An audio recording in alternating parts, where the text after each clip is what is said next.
México ocupa una posición de gran relevancia a nivel global y geopolítico gracias a sus abundantes recursos naturales, como petróleo, gas, litio, oro, plata, cobre, entre otros. Este país se ha convertido en un punto central en el escenario de un mundo futuro post-liberal financiero. El 1 de julio de 2018 marcó un cambio significativo con la refrescante y esperanzadora victoria de Andrés Manuel López Obrador. En un México cansado de gobiernos neoliberales mediocres y corruptos, este evento fue como un vendaval de cambio. Observamos cómo la restauración conservadora está declinando a una velocidad sorprendente, más rápido de lo que le tomó surgir. Sin embargo, existen antiguas estructuras que se resisten a ceder sus privilegios, negándose a dejar de percibir el servicio público como una fuente de lucro y enriquecimiento ilícito.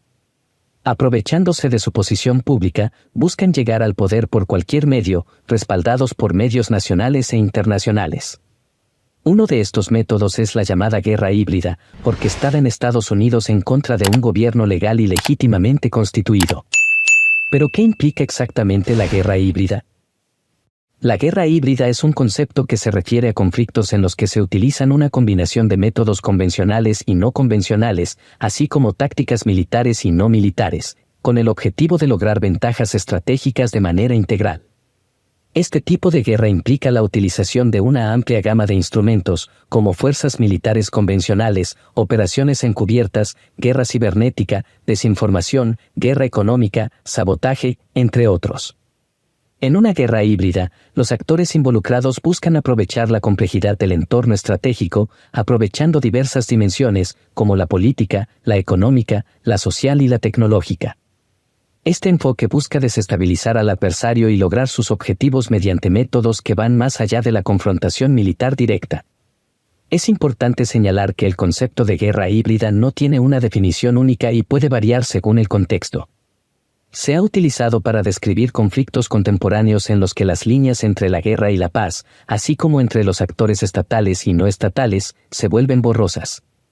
Este tipo de guerra presenta desafíos significativos para la respuesta y la gestión de crisis, ya que implica abordar amenazas en múltiples frentes y a través de diversos medios. Una guerra híbrida se caracteriza por trascender el ámbito militar convencional, explorando nuevas formas de confrontación, más allá del uso de armas y ejércitos tradicionales. Implica una serie completa de acciones destinadas a desestabilizar un país, representando una modalidad de conflicto con diversas dimensiones.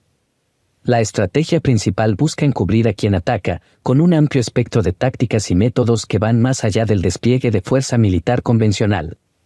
Un ejemplo incluye el aprovechamiento de nuevas tecnologías, como ciberataques, que utilizan virus para atacar sitios web de instituciones públicas, bloquear sistemas informáticos o cifrar archivos. Los medios de difusión convencionales desempeñan un papel crucial, donde las campañas de desinformación, como las noticias falsas, se erigen como armas de gran relevancia. En varias ocasiones, en América Latina, se ha recurrido a golpes de este tipo como la estrategia preferida por Estados Unidos para derrocar gobiernos progresistas. Esto quedó evidenciado en casos como el de Dilma Rousseff en Brasil, Cristina Kirchner en Argentina, Nicolás Maduro en Venezuela, Evo Morales en Bolivia y Pedro Castillo en Perú. En diversos gobiernos de la región, se ha implementado esta táctica en contra de administraciones progresistas, y no hay motivos para creer que México será una excepción a esta estrategia. Sin embargo, el gobierno mexicano ha logrado contrarrestar dichas ofensivas, mediante un método comunicacional totalmente innovador, en donde el presidente de México se presenta ante los periodistas para responder preguntas sobre temas de actualidad y de interés nacional. Gracias a este método ha logrado resistir a los constantes ataques mediáticos de la oligarquía nacional e internacional, expresando claramente su postura y denunciando abiertamente este tipo de prácticas. Vale la pena señalar que a diferencia de Rusia, China y el resto de América Latina, en donde se han llevado a cabo este tipo de golpes, México se destaca al compartir una extensa frontera de 3.169 kilómetros con Estados Unidos. Esta posición estratégica confiere a México un considerable poder geopolítico, ya que en la actualidad el país desempeña un papel crucial para contrarrestar el flujo de migrantes hacia la frontera norte y la circulación de sustancias ilícitas que atraviesan el territorio en dirección al país vecino. Estas acciones son de suma importancia para Estados Unidos en términos de seguridad nacional, sobre todo considerando que México es actualmente su principal socio comercial. Nada más decirles, pues no a la DEA, al Departamento de Estado, al gobierno de Estados Unidos, que esto, ¿sí?, tiene que ver con el AMPA del periodismo y de la política. Así, y que si hay algo que no les gusta, pues que lo planteen abiertamente, que no lo manden a decir. La política es un imperativo ético, siempre es esto, siempre se está hablando y hay una postura respetuosa, pero no dejan de haber estas agencias que se dedican a la subversión, al espionaje, a la politiquería, al chantaje. Además aprovecho para decirlo, ¿no?, porque no voy a llevar a cabo ningún juicio formal, pero denuncio no al periodista o a los periodistas, no denuncio a los medios, denuncio al gobierno de Estados Unidos de permitir estas prácticas inmorales y contrarias a la ética política que debe de prevalecer en todos los gobiernos del mundo. ¿Está claro o no está claro? Sí. Solo para precisar. O sea, porque ¿cómo es que se orquesta esto? ¿Que no lo sabían sus agencias? ¿Son ajenas sus agencias? Tiene que sacar, decir la DEA, ¿sí?, si es cierto, no es cierto, cuál es la investigación que hicieron,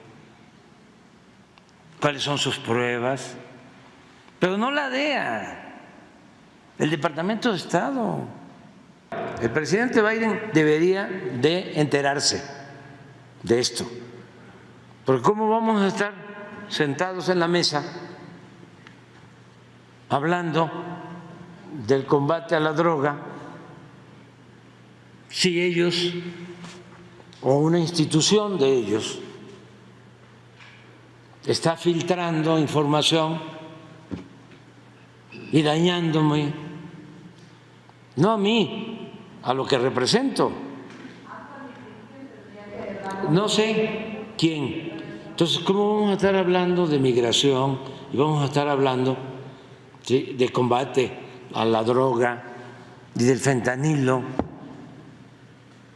Sí, un periodista dice que tiene pruebas de la DEA